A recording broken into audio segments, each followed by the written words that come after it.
Hi guys, this week we are working with shapes. Now those of you that are in 3rd, 4th, or 5th grade should already know that shapes are what? Are they 2D or 3D? Now we're talking about shapes in the way of art. When I say shape, am I saying a 2D shape or a 3D shape?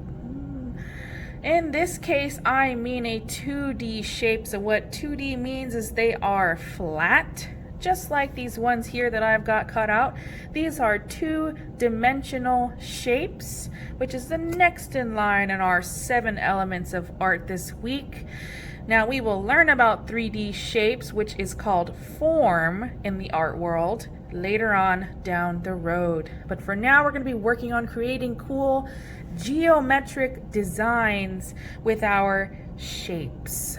Okay, so there are 2 types of shapes when I talk about shapes in the art world. There are organic shapes and there are geometric shapes. Geometric shapes are shapes that can be cut straight down the middle and be the same on each side. So we are working with geometrical shapes, not organic. Organic shapes, think more like a rain puddle or a flower. Some flowers can't be cut right down the middle. Organic shapes are shapes that happen naturally. They occur naturally in nature. That's why we call them organic shapes. They're not really defined like the way a geometric shape would be. So, moving on, I'm going to show you a few different ways to do this. You're going to need a few different materials.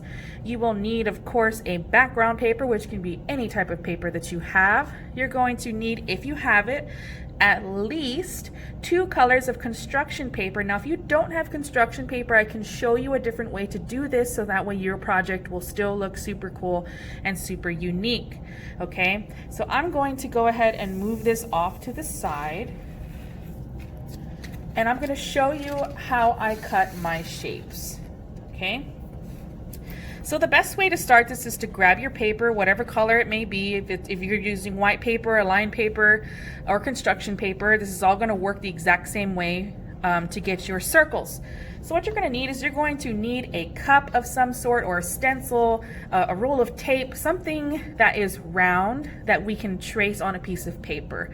Now you're going to need a few circles. I think I maybe used like 10 circles for the design that I showed you earlier. So the easiest way to cut a lot of circles at once is to fold up your paper. And I've showed you this before, it's very easy. You're going to take a paper here, you're going to fold it hamburger style or horizontal. Then you're going to fold it again, hamburger style or horizontal. And I don't want to fold it too small, because remember, there are some projects that we have done where I showed you how to do this, but when you folded your paper too many times, it gets really hard to cut. So you're not going to want to fold it too many times. I only folded my paper twice, so when I open it up, I can see how many circles I'm going to get. 1, 2, 3, 4, depending on how big that you draw them on your paper. Okay, so I fold this back up. I'm going to take my cup.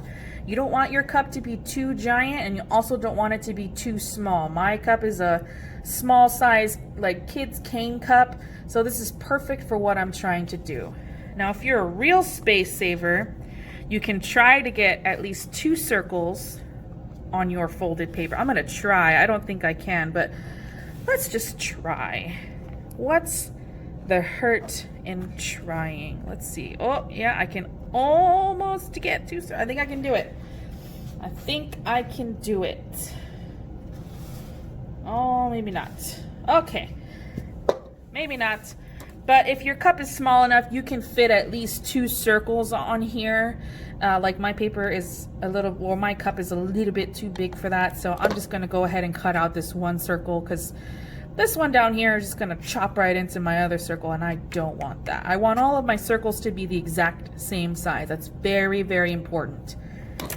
So now what, of course, I do next is I take my scissors, and I'm going to, without unfolding it, I'm going to just cut out my circle. forget all about that other one that I tried to fit on there, but oh well.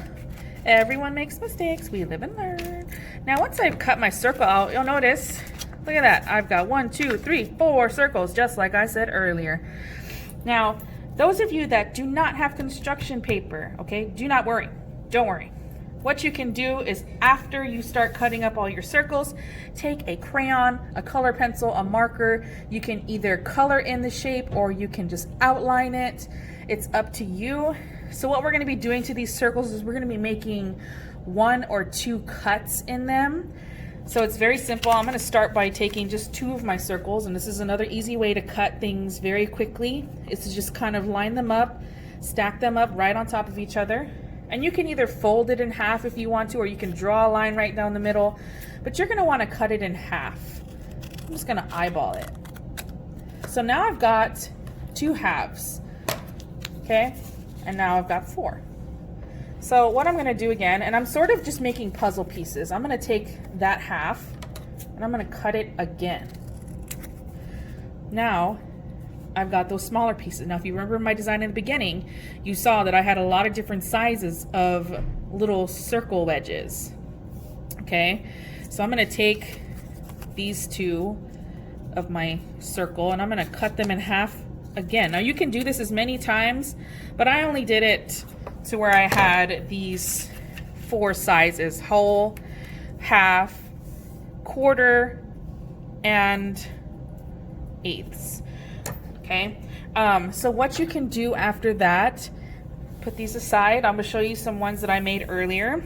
Is I took a marker just really quickly. Yours is going to look so much better than mine. Really quickly, I just drew my outline, traced it over. You can see that I did it to my quarters and all of that. And of course, you would do the exact same thing if you were to go smaller into eighths. You would also do the same lines. You can color them in, like I said, if you want to. If you've got colored paper, you don't have to worry about this step. Either way that you do this, it's going to look super interesting.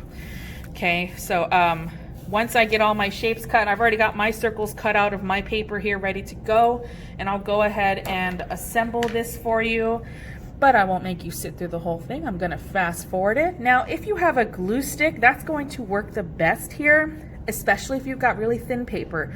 I'm using construction paper, however, so regular Elmer's glue, the liquid kind, is just gonna work just fine. Any glue is going to work just fine.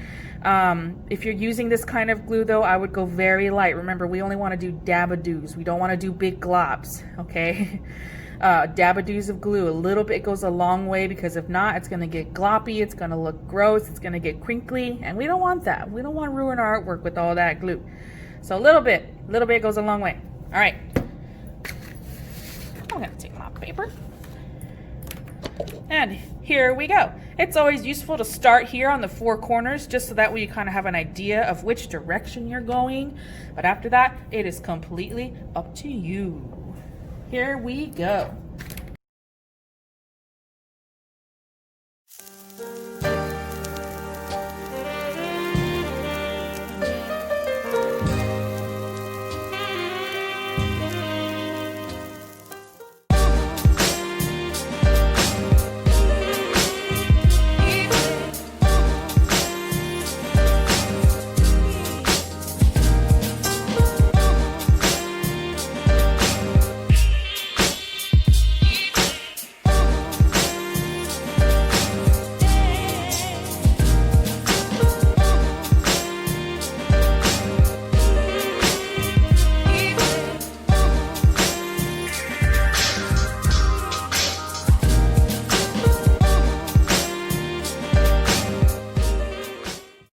Alright, so here is my finished product here.